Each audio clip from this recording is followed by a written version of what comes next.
The cardboard box hit the conference table with a dull thud. Go ahead, Victor Lang said without looking up from the contract. Pack your things. We both know you won't.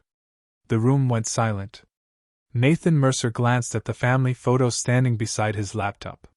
His 8-year-old son, Owen, grinned through missing front teeth while holding a trout almost as long as his arm. It had taken them 3 hours to catch that fish and only 1 second for the picture to remind Nathan why every decision seemed heavier than it should. He closed the contract instead of signing it. I already started, he replied. For the first time that morning, Victor looked up. Nathan calmly unplugged his computer, folded the charger, and placed it inside the box. No raised voice. No dramatic speech. Just quiet movements that somehow made the billion-dollar executive boardroom feel smaller. One vice president shifted uneasily in his chair. Another reached for a coffee cup but never took a sip. Victor leaned back. You're walking away from your paycheck over one signature? Nathan met his eyes. No. A beat passed. I'm walking away because of it. If you're watching this, tell me, how old are you, where are you watching from, and have you ever been forced to choose between doing what's right and protecting the people you love? 40 minutes earlier, Nathan had been sitting in the employee parking lot of Lang Dynamics, finishing a peanut butter sandwich because skipping breakfast had become a habit after daycare costs climbed again. His phone buzzed. Dad? Owen's cheerful voice filled the truck through Bluetooth. Don't forget tonight's science fair. I wouldn't miss it. You promised. I know. You never break promises. Nathan smiled despite the knot in his stomach. I'll be there. After hanging up, he stayed behind the wheel for another moment. 3 months of overdue medical bills from Owen's asthma treatments sat folded inside the glove compartment. His mortgage payment was due Friday. His savings account had been shrinking faster than he wanted to admit. Quitting was the last thing a responsible father should even consider. Which was exactly why Victor Lang believed the threat would work. Inside the headquarters, Nathan wasn't the loudest engineer or the highest paid employee. Most people barely noticed him unless something complicated stopped working. Then they called Nathan. He preferred it that way. Solve the problem. Go home. Make dinner. Help Owen with homework. Repeat. Simple routines made life manageable after losing his wife 4 years earlier. But today wasn't routine. At 9 a.m., his calendar received a meeting invite marked mandatory. No agenda. Executive floor. Boardroom A. When Nathan entered, expensive suits surrounded polished glass and city views stretching across downtown Chicago. A thick folder waited at his assigned seat. Victor Lang smiled the way people smiled when they already believed they'd won. Good, Victor said. You're exactly the person we need. Nathan opened the folder. The first page carried a signature line with his name already printed beneath it. His stomach tightened. He hadn't read a single paragraph yet. But something about the room told him this wasn't paperwork. It was a test. And before the morning ended, everyone in that boardroom would discover that the quietest man in the company had already decided what kind of father he refused to become. Nathan didn't touch the pen. Instead, he turned the first page. The document wasn't filled with legal language he couldn't understand. That almost made it worse.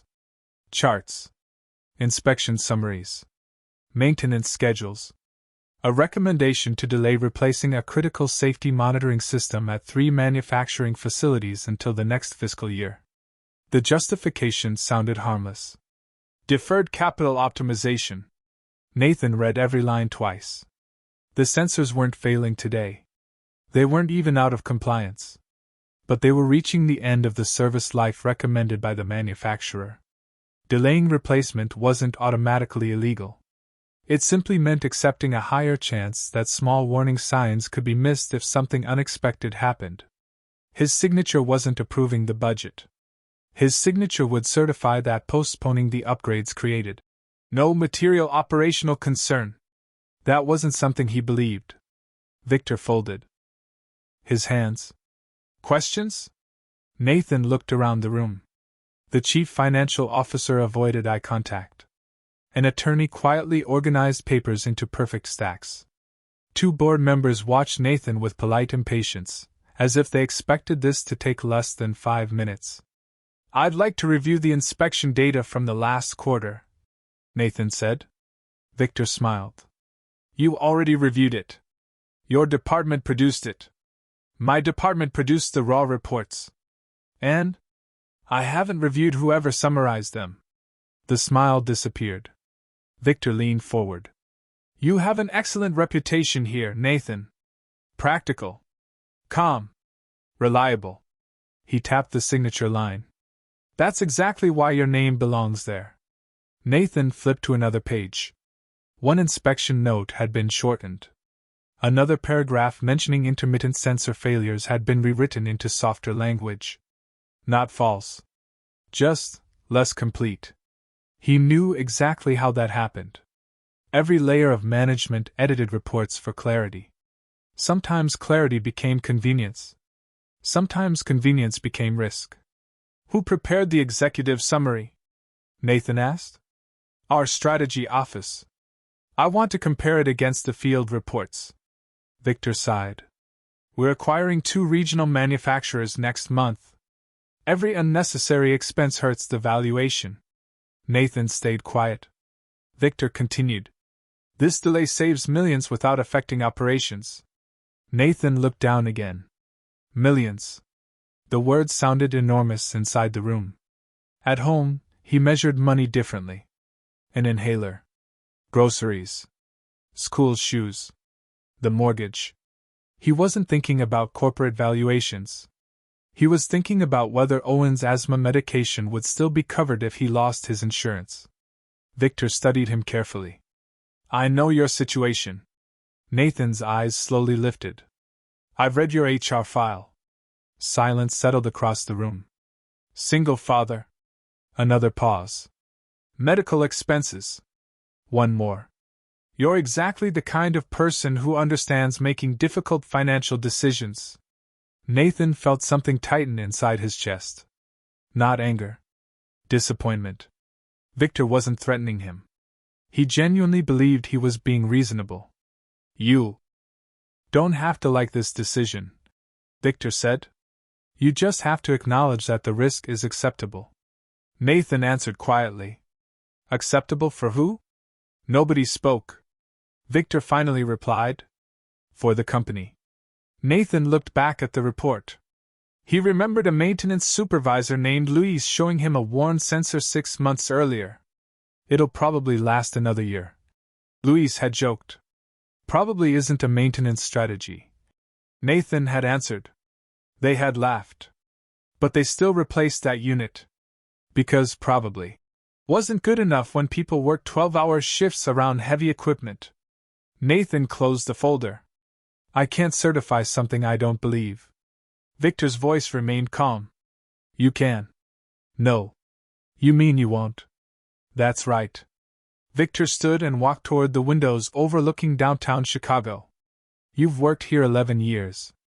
Nathan nodded. "You've built a solid career." "Yes." "You've never asked for special treatment." "No." Victor turned around. "So don't start today." "I'm not." Victor's expression hardened for the first time. "If you refuse to sign, I'll find someone else." Nathan believed him. There was always another engineer. Always another consultant. Always someone willing to accept more uncertainty in exchange for a promotion. Victor took one final step. "And after that, I don't see much of a future for you here." Nathan heard every word. He also heard Owen's voice from that morning. "You never break promises." He had made that promise without thinking. Now it carried more weight than any employment contract lying on the conference table.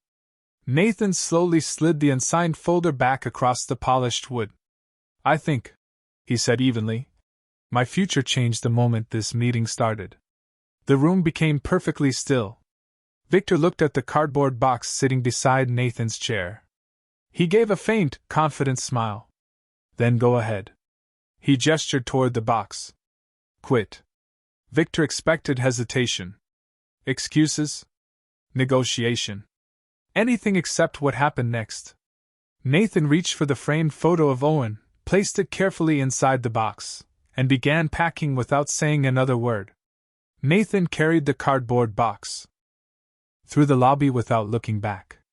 Conversation stopped as he passed. People who had smiled at him every morning for years suddenly found their phones fascinating. Others offered quick, sympathetic nods but stayed silent. Nobody wanted to be associated with the engineer who had just walked away from one of the highest-paying companies in the city. The revolving doors spun behind him, and the late afternoon wind hit his face. For the first time all day, he was alone. His truck sat in the far corner of the parking garage exactly where he'd left it that morning. He placed the box carefully on the passenger seat, closed the door, and rested both hands on the roof. His breathing slowed. He expected panic. Instead, what he felt was something far more unsettling. Relief. It lasted less than 10 seconds. Then reality rushed in. No paycheck. No health insurance. No certainty about next month's mortgage. No answer when Owen eventually asked, "How was work today?" Nathan climbed into the driver's seat but didn't start the engine. His phone buzzed. A text from the school's science teacher. "Looking forward to seeing you both tonight. Owen can't stop talking about his volcano project." Nathan smiled despite everything. He typed back, "Wouldn't miss it." Another notification appeared almost immediately. This one came from an unfamiliar number. "This is Claire Donovan. We haven't officially met, but I'm Director of Operational Risk at Lang Dynamics. Please don't delete this message. I think we need to talk." Nathan stared at the screen. He recognized the name from company emails but had never spoken with her directly. Operational Risk. She would have seen the same reports. Maybe more. He considered replying. Instead, he locked the phone.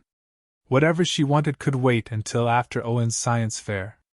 His son deserved one evening untouched by corporate politics. At 6 o'clock, the elementary school gym buzzed with excited families. Poster boards lined long folding tables. Children explained homemade experiments with the confidence only kids possessed. Nathan spotted Owen immediately. Safety goggles. Blue ribbon taped to his shirt. Hair sticking up in 3 different directions. "Dad!" Owen ran across the gym and wrapped both arms around him. "You came! I told you I would." Owen looked up, searching his father's face. "You look tired. Long meeting. Bad meeting?" Nathan hesitated. "It was important." Owen accepted the answer with the quiet wisdom children sometimes showed without realizing it. "Come see my volcano." The project wasn't perfect. The paint had chipped on one side. The labels were slightly crooked. But Owen explained every step with enthusiasm. Nathan listened as though nothing else existed. For 15 precious minutes, there were no billionaires. No contracts. No impossible choices. Just a father watching his son beam with pride over baking soda and vinegar. "You built this mostly by yourself?" Nathan asked. Owen nodded proudly. "You only helped me cut the cardboard. I remember. And when it didn't work the first time..." Owen paused. "You said fixing mistakes is part of building things?" Nathan felt those words settle deep inside him. Fixing mistakes is part of building things. Maybe careers work the same way. As the judges moved through the exhibits, Nathan's phone vibrated again. "Claire Donovan." Another message. "Someone signed the certification after you left." Nathan's heartbeat slowed instead of racing. He had expected that. The next message appeared before he could put the phone away. "They're moving the implementation timeline forward. Faster than originally planned." His expression changed. Owen noticed immediately. "What happened?" Nathan forced a small smile. "Nothing you need to worry about." But for the first time since leaving the office, he wasn't thinking about losing his job. He was thinking about the people who would trust the system carrying his department's reputation, even though his name wasn't on the final approval. Across the gym, children laughed as another baking soda volcano erupted. Nathan clapped with everyone else. Yet part of him had already returned to the boardroom. Walking away had protected his conscience. Now he had to face a harder question. Would protecting his conscience be enough if someone else carried out the decision anyway? Nathan waited until Owen was asleep before replying to Claire's message. "I'm listening." Her answer came almost immediately. "Can we meet somewhere that isn't the office?" They settled on a 24-hour diner a few miles from the interstate, the kind of place where truck drivers, nurses, and night shift workers blended together without asking questions. Claire Donovan was already there when Nathan arrived. She looked nothing like the polished executive from company newsletters. Her blazer was folded over the back of the booth, and dark circles under her eyes suggested she hadn't slept much either. "Thank you for coming," she said. "You said someone signed?" "They did." Nathan slid into the booth across from her. "Who?" "I can't tell you." He frowned. "Because you won't." "Because I don't know." That caught him off guard. Claire wrapped both hands around a mug of coffee that had long gone cold. "The final certification didn't go through my department. It bypassed normal review." Nathan stayed quiet. "I spent 3 hours trying to trace the approval path," she continued. "Someone changed the workflow. So why contact me?" "Because you're the only person who refused." A waitress stopped by to refill their coffee before disappearing again. Claire waited until she was gone. "I've been reading inspection reports all evening." Nathan nodded. "So have I. I don't think the delay itself is the biggest problem." "What is?" "They've shortened the rollout schedule." Nathan's expression hardened. "They're rushing implementation." Claire nodded once. "Which means if anything goes wrong, there won't be enough time to verify whether the temporary safeguards actually work." Neither of them exaggerated the danger. Neither used words like disaster or catastrophe. Engineers rarely did. They talked in probabilities, margins, failure rates. Small decisions that quietly stacked on top of one another. Nathan finally asked the question that had been bothering him since leaving the office. "Why are you taking this risk?" Claire gave a tired smile. "My father spent 32 years working in a factory." She looked down at her coffee. "He always said the people making decisions should never forget the people." Wearing the hard hats. Silence settled between them. Nathan understood. This wasn't about company politics anymore. It was about people either of them had ever met. Claire reached into her bag but stopped before pulling anything out. "I can't give you internal documents.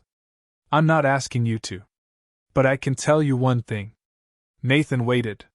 "The board believes your resignation solved the problem." She looked him straight in the eye.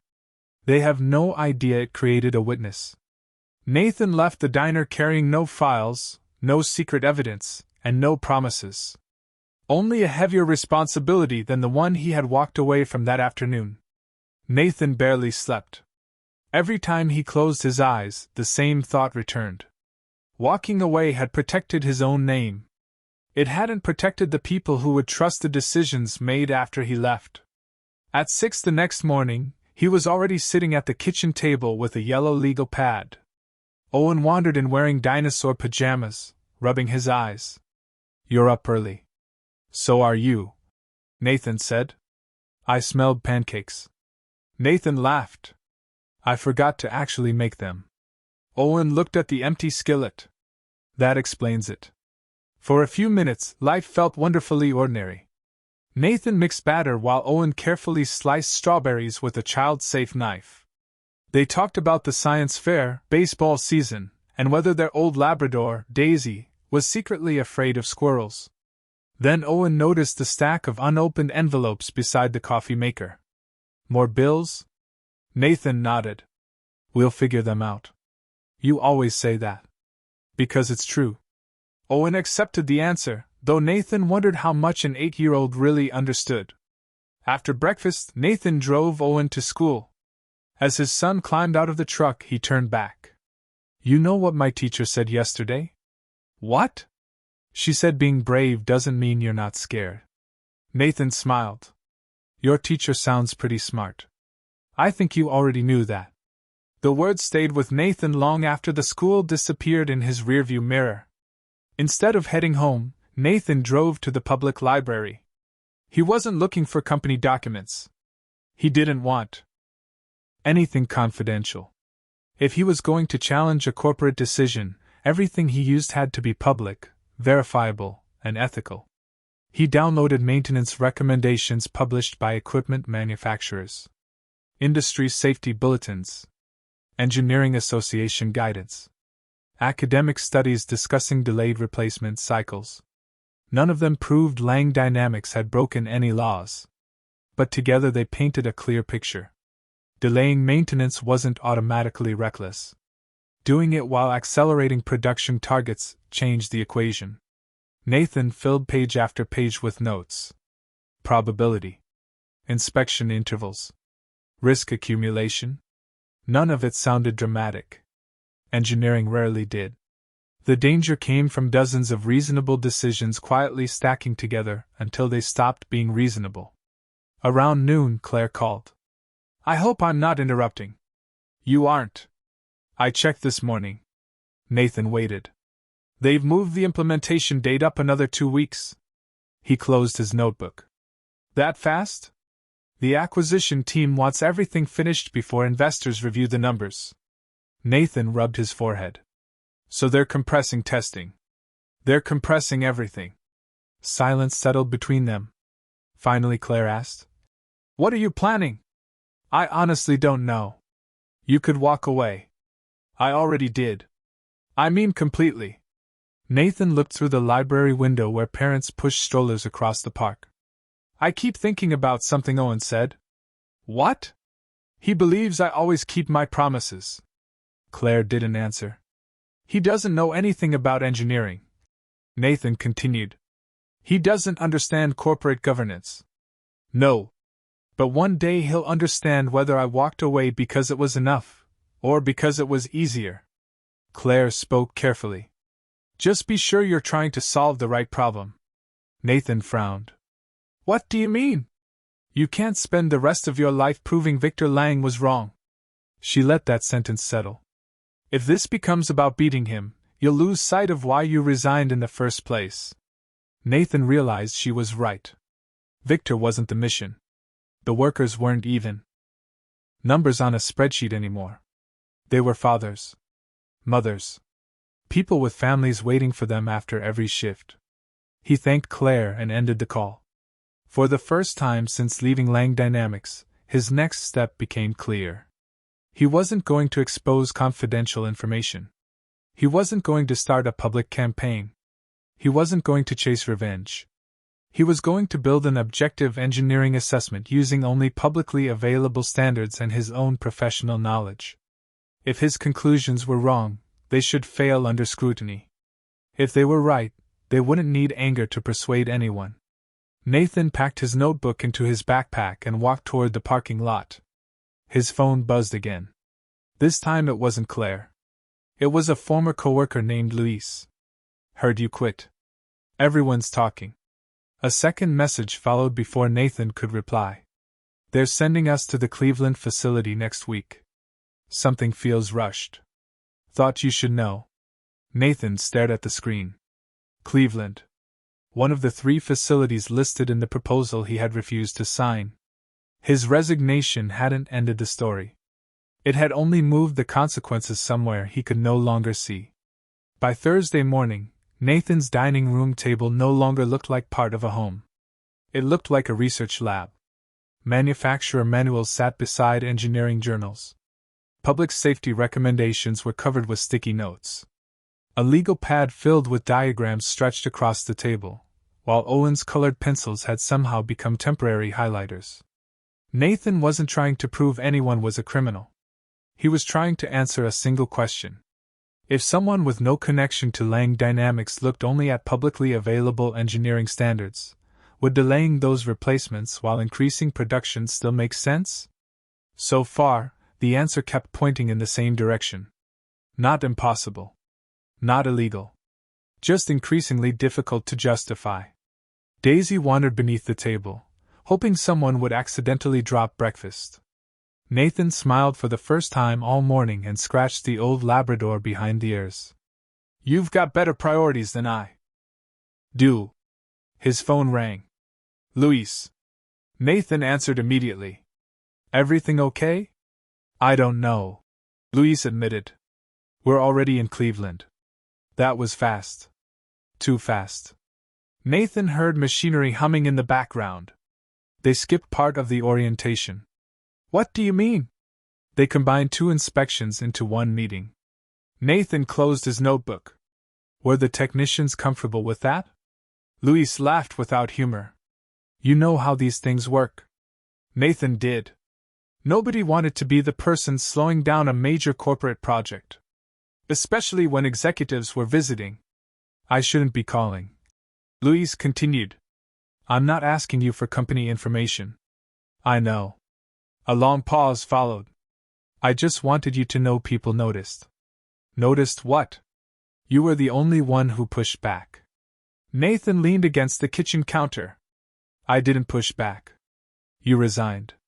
That's different. No. Luis's voice softened. It really isn't. After they hung up, Nathan stood quietly for several minutes. He hadn't thought of himself as brave. Mostly, he'd felt scared. Scared about the mortgage. Scared about Owen's health insurance. Scared about finding another job at 43 after spending more than a decade at one company. Yet somehow, the people still inside Lang Dynamics weren't seeing his fear. They were seeing his choice. That realization carried its own weight. Later that afternoon, Claire stopped by his house. She hadn't called first. She simply stood on the porch holding a plain manila envelope. Nathan opened the door. I thought we agreed not to exchange company documents. We did. She held up the envelope. And these aren't. He invited her inside. The envelope contained printed copies of federal workplace safety guidance, publicly available investor disclosures, and transcripts from earnings calls where Victor Lang had repeatedly emphasized accelerating integration after the upcoming acquisition. Nathan looked up. Everything here is public. Exactly. Claire placed another sheet on the table. She had highlighted several statements made months apart. Individually, they seemed harmless. Together, they showed increasing pressure to shorten timelines while promising investors improved efficiency. No confidential information, she said. Just context. Nathan slowly connected the pages with his own notes. For the first time, he could see the entire picture. Not a conspiracy. Not hidden villains. Just dozens of perfectly legal decisions, each shaving away another margin for caution until the remaining margin depended almost entirely on everything going exactly as planned. Claire studied his expression. What are you thinking? Nathan answered honestly. I'm thinking everyone keeps asking whether the company has the right to do this. And? I've been asking the wrong question.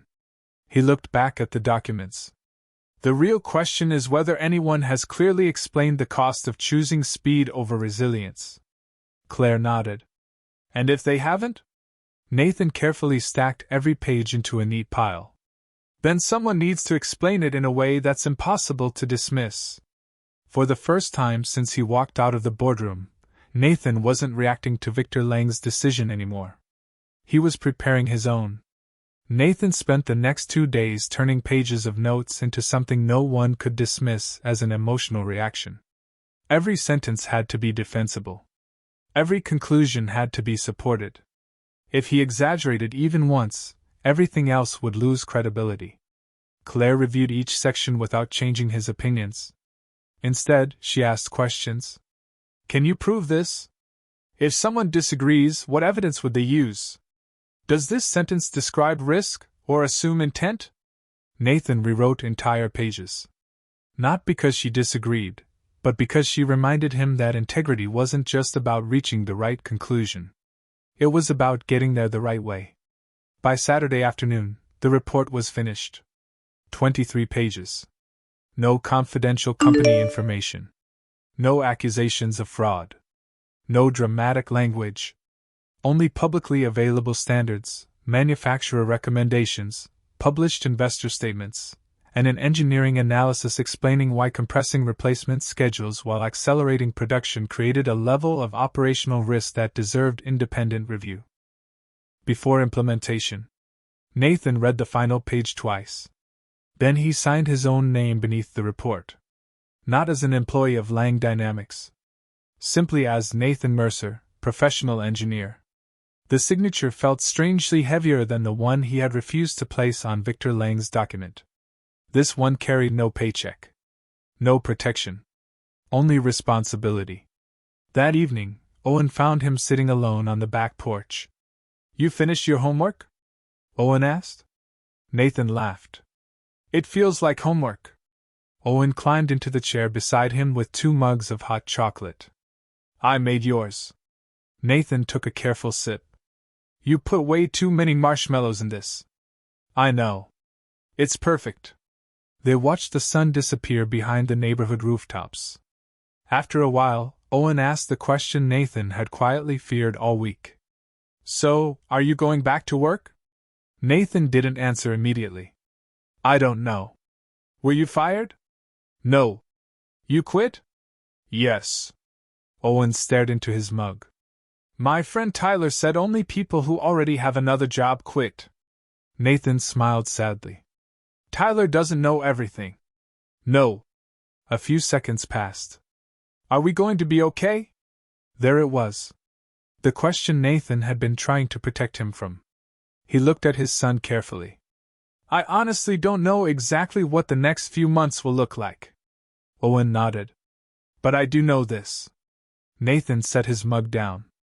"I never want you to think having a family means you have to ignore something you know is wrong." Owen frowned, trying to understand. "So, you did the hard thing?" "I hope I did the right thing." "They're not always the same." Nathan smiled. "No. They should be." Nathan wished life were that simple. "So do I." The conversation ended there. Not because Owen understood everything.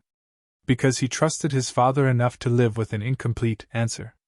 Late that night, Nathan uploaded his report to the Engineering Licensing Board's voluntary ethics consultation portal, requesting an independent technical opinion rather than disciplinary action.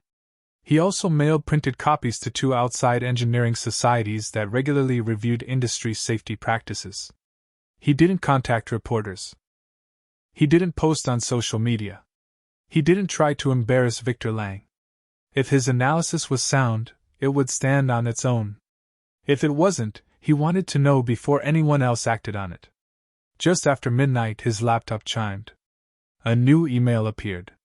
Subject: Request for technical discussion. The sender wasn't Victor. It wasn't Lang Dynamics. It was the lead engineering advisor representing one of the investment firms financing the acquisition. Nathan opened the message. The advisor had read the executive summary released to investors. After comparing it with publicly available technical standards, he had reached the same uncomfortable conclusion. He wanted to meet. Not to discuss blame. To determine whether the risks had been fully understood before millions of dollars, and thousands of workers' daily routines, became dependent on a decision that suddenly seemed far less certain than anyone had believed.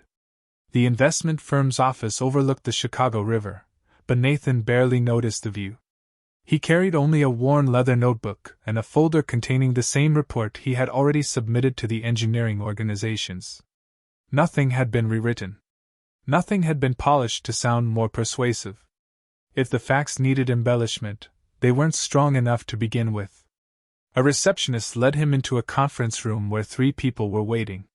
The first was Richard Hale, the lead engineering advisor who had emailed him. The second was a financial analyst. The third surprised him. Victor Lang. Nathan stopped for half a second before walking in. Victor remained seated. "I didn't expect you to accept the invitation," he said. "I wasn't invited by you." "No." Victor nodded toward Richard. "You were invited by someone whose opinion I can't ignore." Richard opened the meeting without ceremony. "We're not here to assign blame." He looked at both men. "We're here to answer one question." He slid Nathan's report across the table. "Have we underestimated operational risk?" Nathan answered carefully. "I don't know." Victor raised an eyebrow. Richard looked confused. Nathan continued. I know we've underestimated uncertainty. Silence settled over the room. Nathan stood and walked toward the screen displaying the company's implementation timeline. He didn't mention confidential meetings. He didn't mention the unsigned certification. Everything he discussed came from public schedules, manufacturer guidance, and published investor materials. He pointed to the timeline. This assumes every delayed replacement performs exactly as expected. Another page.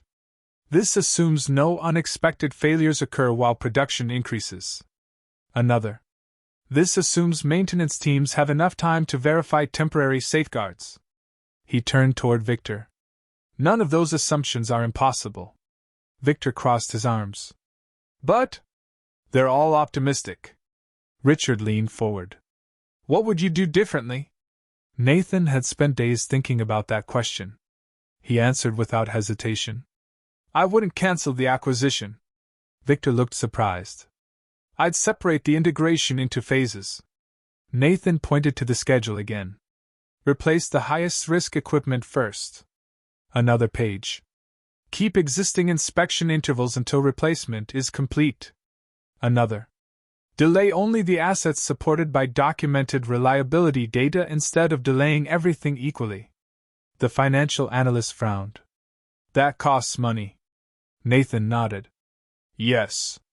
It also delays projected efficiencies. Yes. Victor finally spoke. So your solution is slower. Nathan met his eyes. My solution is measurable. Richard asked another question. What's the cost if we don't? Nathan didn't answer immediately. Because the honest answer wasn't dramatic. I don't know. He looked around the room. And neither does anyone else. He tapped the report. That's the point. If you don't know the cost of uncertainty, you shouldn't pretend it's zero. No one spoke for several seconds. Victor stared at the timeline. For the first time since Nathan had known him, he wasn't defending the schedule. He was studying it. Richard broke the silence. If this report had been presented before implementation, he looked toward Victor. Would the board have seen it? Victor answered honestly. I don't know. Nathan appreciated that answer more than any apology. Because uncertainty admitted openly could finally be managed. Pride rarely could. The meeting lasted another 2 hours. Every assumption was challenged. Every calculation was reviewed. Nathan welcomed every question. He wasn't trying to win. He was trying to make sure the strongest idea survived. When the discussion finally ended, Richard closed his notebook. I'm recommending an independent engineering review before the financing committee approves the accelerated integration. The financial analyst nodded in agreement. It may delay closing. Victor remained quiet. As everyone gathered their papers, he finally spoke. I was certain you wouldn't quit. Nathan looked at him. I know. I thought your responsibilities at home guaranteed that. They almost did. Victor slowly extended his hand. Not as a billionaire. Not as a chairman. Simply as another man who had made an assumption. Nathan shook it. Either of them smiled. Neither of them pretended everything had been resolved. Some consequences couldn't be erased by a handshake. As Nathan left the building, Claire called. How did it go? I don't know yet. That's not like you. Nathan glanced at the river flowing steadily beneath the bridges. It is now. He slipped his phone into his pocket and started walking. For the first time in weeks, he wasn't waiting for someone powerful to make the next move. He had already made his. The rest would depend on whether truth could carry its own weight. 3 weeks later, Lang Dynamics announced that the acquisition would move forward, but not as originally planned. The accelerated rollout was suspended. An independent engineering review had been added before any replacement schedules could be changed. No press release mentioned Nathan Mercer. No headlines celebrated a whistleblower. No television cameras waited outside his house.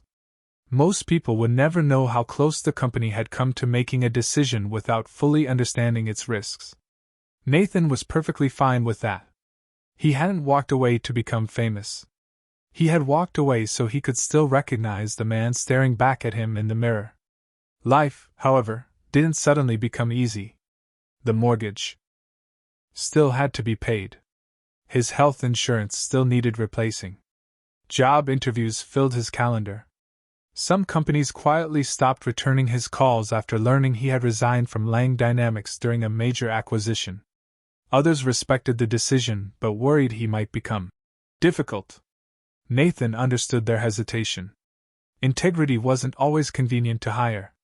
One Tuesday afternoon, he received an unexpected phone call. It wasn't from Victor Lang. It wasn't an executive recruiter. It was a small engineering consulting firm specializing in industrial safety assessments. The owner had read Nathan's publicly available technical report after it was circulated through a professional engineering association. "We're not the highest-paying firm," the owner admitted. "But we need someone who knows how to disagree without making it personal." Nathan accepted the interview. 2 weeks later, he accepted the job. The salary was lower than what he had earned before. The office was smaller. The title sounded less impressive. But every recommendation the firm produced carried one simple expectation. If an engineer signed it, the engineer had to believe every word. That mattered more to Nathan than the size of the paycheck. One Saturday morning, he and Owen were replacing loose boards on the old backyard fence. Nathan measured. Owen held the level with complete confidence despite clearly holding it upside down. "I think that's straight," Owen announced. Nathan chuckled. "I've seen worse." They switched places, fixed the board together, and stepped back to admire their work. "It'll probably hold," Owen said proudly. Nathan smiled. "You remember what I used to tell you?" Owen grinned before answering. "Probably isn't a maintenance strategy." "That's right." Owen became thoughtful. "Is that why you quit your job?" Nathan set the hammer down. "Partly." "What was the other part?" Nathan looked across the yard where Daisy chased a squirrel she would never catch. "I wanted you to grow up knowing that responsibility isn't just about taking care of your family." Owen waited. "It's also about how you take care of other people's families when your decisions affect them." His son nodded slowly. "I think I get it." Nathan wasn't sure Owen understood every detail. He didn't need him to. Understanding would come with time. Character came from examples. Late that afternoon, Nathan checked his mailbox. Inside was a plain envelope with no return address. There was no check. No contract. No gift. Only a handwritten note. It read, "You reminded a room full of powerful people that certainty should never replace careful thinking. We made a better decision because someone was willing to leave instead of pretending to agree. Thank you." There was no signature. Nathan folded the note and slipped it into his wallet beside the faded photograph of Owen holding that oversized trout. One reminded him why he worked. The other reminded him how. As the sun dipped below the trees, Owen called from the backyard. "Dad, come see this." Nathan walked outside without asking what it was. Some opportunities could wait. Some couldn't. This time, he didn't have to choose between being a good engineer and being a good father. By refusing to separate the two, he had finally become both.